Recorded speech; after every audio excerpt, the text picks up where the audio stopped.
পাচ্ছেন সেটা হচ্ছে একটা রিসর্ট। তো এই রিসর্টটা একদম সমুদ্রের তীর ঘেঁষে। তো আজকে কিছুটা সময় আমরা এই রিসর্টে এক্সপ্লোর করব।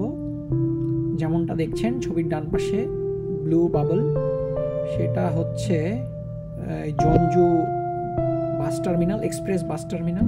সেখান থেকে এখানে এই জায়গাটা, অর্থাৎ ওই বাস টার্মিনাল থেকে এই রিসোর্টে আসতে যদি গাড়িতে আসেন সেই ক্ষেত্রে 1.5 ঘন্টা, অথবা যদি বাসে আসেন সেই ক্ষেত্রে 4.5 ঘন্টা সময় লাগবে।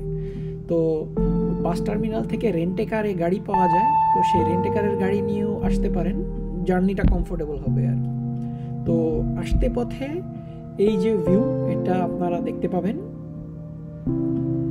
এগুলো মূলত ফ্যাক্টরি, ইন্ডাস্ট্রি। আর নির্মাণ শৈলী তো আসলে বলার বাইরে, বলাই বাহুল্য। এইরকম দৃষ্টিনন্দন নির্মাণ শৈলী কোরিয়াতে প্রায়ই দেখতে পাওয়া যায়। তো এই সমস্ত ব্যাপারে ওরা যথেষ্ট কেয়ারফুল আর কি।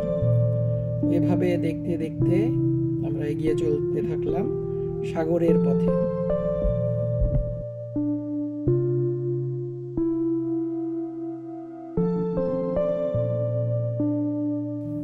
এই যে দেখছেন সাগর, তো আমরা প্রায় কাছাকাছি এসে পড়েছি। সাগরের কোল ঘেঁষে দাঁড়িয়ে রয়েছে সেই রিসর্ট। তো আমরা একটু ঘুরে দেখব রিসর্টের আশপাশটা। তো বলতে বলতে এই তো প্রায় পৌঁছে গেলাম রিসর্টে।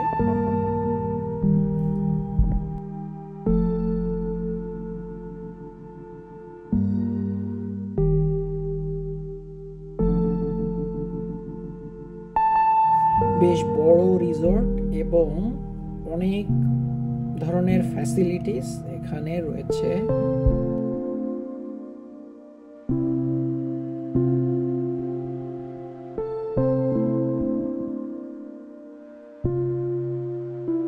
তো চলে গেলাম রিসর্টের ভিতরে।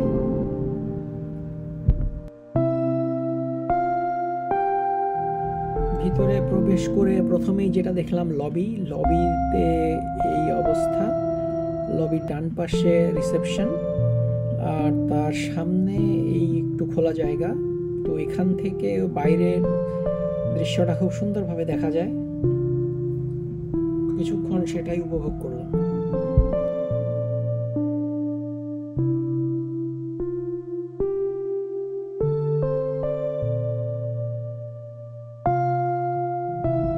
এরপর আবার বাইরে বেরিয়ে এলাম, বেরিয়ে এসে আশপাশটা দেখার জন্য বের হলাম আর কি।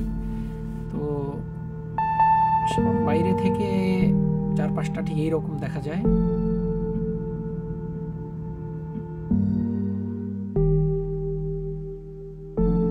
এই হলো রিসোর্টের নাম। তো এইসব করতে করতে পৌঁছতে প্রায় দুপুরবেলা হয়ে গেল। তো চলে গেলাম দুপুরের খাবার খাওয়ার জন্য। এইখানে একটা রেস্টুরেন্ট, নাম হচ্ছে দ্য টেবিল। তো সেই টেবিলে বসলাম। খাবারের জন্য অপেক্ষা করতে করতে খাবার চলে এলো। এই খাবারের নামটা কি বলেন দেখি? আমি আমার আগের ভিডিওতে এই খাবারটা সম্পর্কে বলেছি।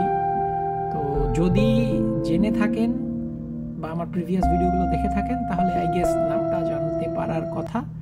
তো সেই ক্ষেত্রে যদি জানেন তো কমেন্ট করে জানান।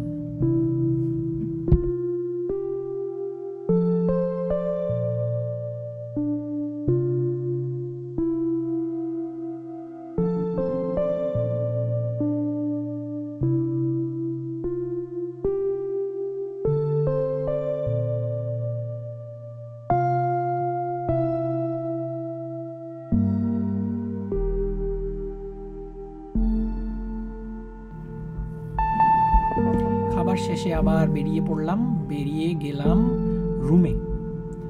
তো রুমে চেক ইন করে কিছুক্ষণ রেস্ট নিয়ে ফ্রেশ হয়ে তারপর আবার বেরিয়ে এলাম।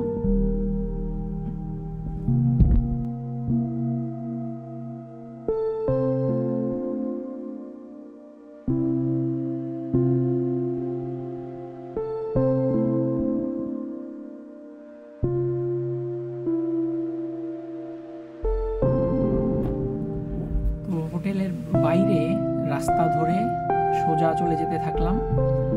তো সোজা কিছু দূর যাওয়ার পরে দেখলাম রিসোর্টের পিছনের সাইডটা আসলে, তো পৌঁছে গেলাম রিসোর্টের পিছনের সাইডটা। তো সেখানে এইরকম একটা খোলা জায়গা আছে গ্যাদারিংয়ের জন্য। তো এখান থেকে আরও কিছু দূর সামনে চলে গেলাম। তো এখান থেকে যেতে পথে এই যে ঢালু রাস্তাটা চলে গেল, এটা হচ্ছে রিসোর্টের পিছনের রাস্তা। এই রাস্তাটা ধরে কিছু দূর সামনে যাওয়ার পরে দেখলাম সাগর।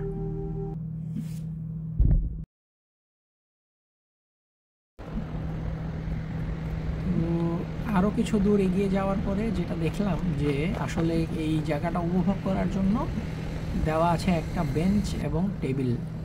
তো বসে কিছুক্ষণ উপভোগ করতে লাগলাম সাগরের গর্জন এবং শীতের মৃদুমন্দ হাওয়া।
বেশ অনেকটা সময় এখানে বসে উপভোগ করার পর আবার ফিরে গেলাম হোটেলে।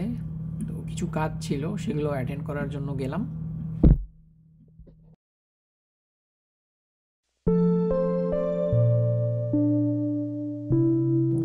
এটা রিসোর্টের একটা পাশ, তো পিছন দিকটাই আর কি। তো এখানে বাচ্চাদের জন্য এক্সপিরিয়েন্সের ব্যবস্থা আছে, কিন্তু যেহেতু এখন শীতকাল সেই জন্য এটা চলছে না আর কি, মানে এই ফ্যাসিলিটিটা আপাতত বন্ধ আছে। গরমকালে হয়তো এটা আবার চালু হতে পারে। তো এইভাবে দেখতে দেখতে হঠাৎ দূরে চোখ পড়লো একটা ছোট্ট বোট, খুবই দারুণ। যেমনটা দেখছেন এখানে এনজয় করার নানাবিধ ব্যবস্থা আছে। তো লবিতে আসতে লাগলে এখানে দেখা যায় ইন হাউস বাচ্চাদের জন্য কিডস জোন, তারপরে এখানে আছে গেমস জোন, তারপরে এখানে আর একটা ফ্যাসিলিটি, এটা বাচ্চাদের জন্য টিকিট কেটে যেতে হবে, সেখানে ওদের সাঁতার শেখার ব্যবস্থা, এই জাতীয় ফ্যাসিলিটিসগুলো আছে। আর কিছু দূর গেলে এইখানে এই যে বুয়ানের একটা ওভারঅল ম্যাপ, আমরা যে জায়গাটায় আছি বুয়ান, আর এইখানে একটা শোকেসে ডিসপ্লে করে রাখা হয়েছে এই বুয়ান অঞ্চলের স্পেশালিটি। যেমন দেখছেন বুয়ান গুন স্পেশালিটি এক্সিবিশন, অর্থাৎ এই শেলফটার দিকে একবার যদি চোখ বোলাই তাহলে একটা ওভারঅল আইডিয়া পাবো যে এই বুয়ান শহরটা কিসের জন্য বিখ্যাত। ফর এক্সাম্পল বিভিন্ন ধরনের প্রোডাক্ট, কনজিউমার প্রোডাক্ট ইত্যাদি। তো বেশ বড় রিসোর্ট, যেহেতু ঘুরতে ঘুরতে কিছুটা টায়ার্ড হয়ে গেলাম বিধায় আবার চলে আসলাম লবিতে। তো এখানে একটু রেস্টের ব্যবস্থা ছিল, তো সেখানে রেস্ট করতে লাগলাম, কিছুক্ষণ বসে বিরতি নিলাম এবং রিল্যাক্স করলাম। তো এখানে বসে কিছু রেস্ট নিয়ে ঘোরাফেরা করতে করতে আসলে সন্ধ্যা হয়ে আসলো।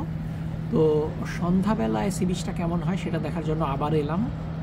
এই সেই আসলে বিয়নসান বান্দো গিয়পকো বিচ, যেটাতে আগেও এসেছিলাম, আগেও এটা নিয়ে ভিডিও করেছি। তো এখানে আসলে সেই দিন আবহাওয়াটা একটু প্রতিকূল ছিল, আজকের তুলনায়। আজকে যেমনটা দেখছেন সন্ধ্যা, সূর্য অস্ত যাচ্ছে, কি সুন্দর লাগছে দেখতে। শুধুমাত্র আসলে ক্যামেরায় দেখে বোঝানো সম্ভব না।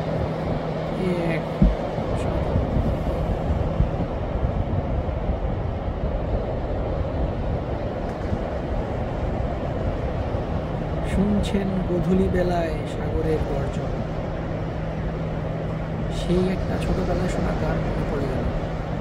সেই বালিকা বেলায় আমি লিখেছি একটি সে নাম আমি লিখেছি, তারপরে কি আর মনে নাই। যাই হোক,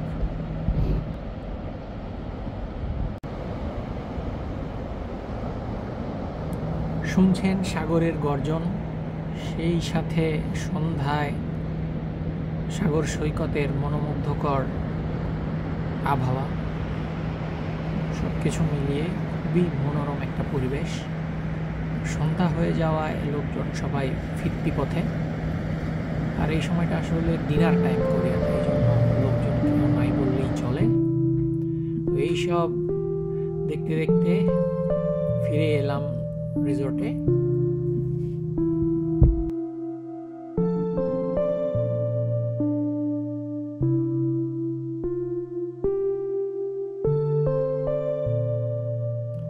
রাতের রিসোর্ট, তো ব্যাক সাইডটা যেটা আমরা একটু আগে দেখালাম, তো সেটা সন্ধ্যাবেলায় এইভাবে আলোয় আলোকিত হয়ে থাকে। এখন অফ সিজন হয়তোবা, সেই জন্য লোকজন নাই। গরমকালে আশা করা যায় এই জায়গাটায় অনেক লোক সমাগম থাকে ইত্যাদি।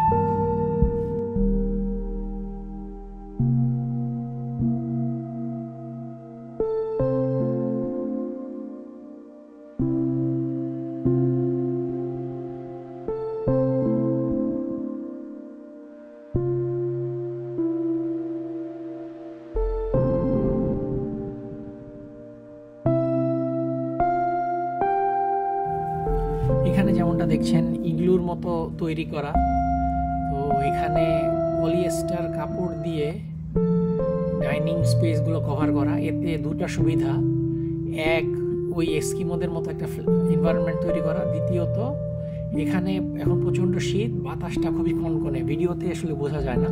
ওই বাতাসটা থেকে খাবারটাকে প্রোটেক্ট করা এবং ওয়েদারটা প্রোটেক্ট করা, খাবার খুব দ্রুতই ঠান্ডা হয়ে যায়। তো সেই জন্য এটা মানে খুবই দৃষ্টিনন্দন এবং দারুণ একটা আইডিয়া আসলে। তো এভাবে কিছু দূর যাওয়ার পরে আরও একটা স্পেস দেখলাম বসার মতো, এখানে গ্রুপ ডাইনিং টেবিল।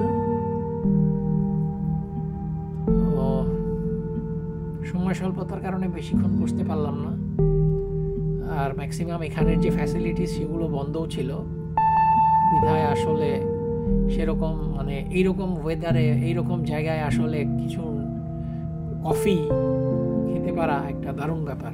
তো এই জিনিসটাই মিসিং ছিল আর কি।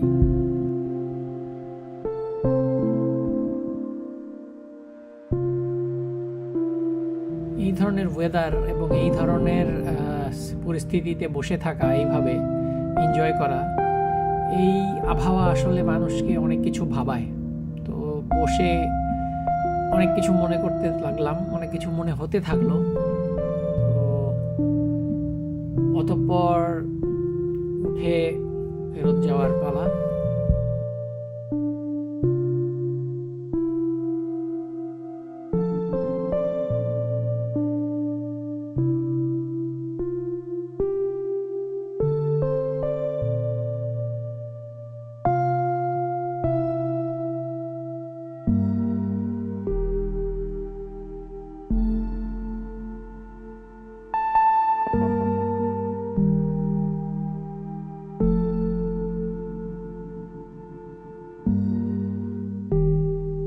অতঃপর যাবার পালা। আসলে খুব অল্প সময় নিয়ে এসেছিলাম, তাই খুব বেশি কিছু দেখানো সম্ভব হলো না। আশা করি এখানে আবার আসব, যদি আসা হয় সেই ক্ষেত্রে আরও সময় নিয়ে আরও দারুণ ভিডিও করব ইনশাল্লাহ। সবাই ভালো থাকবেন, ধন্যবাদ।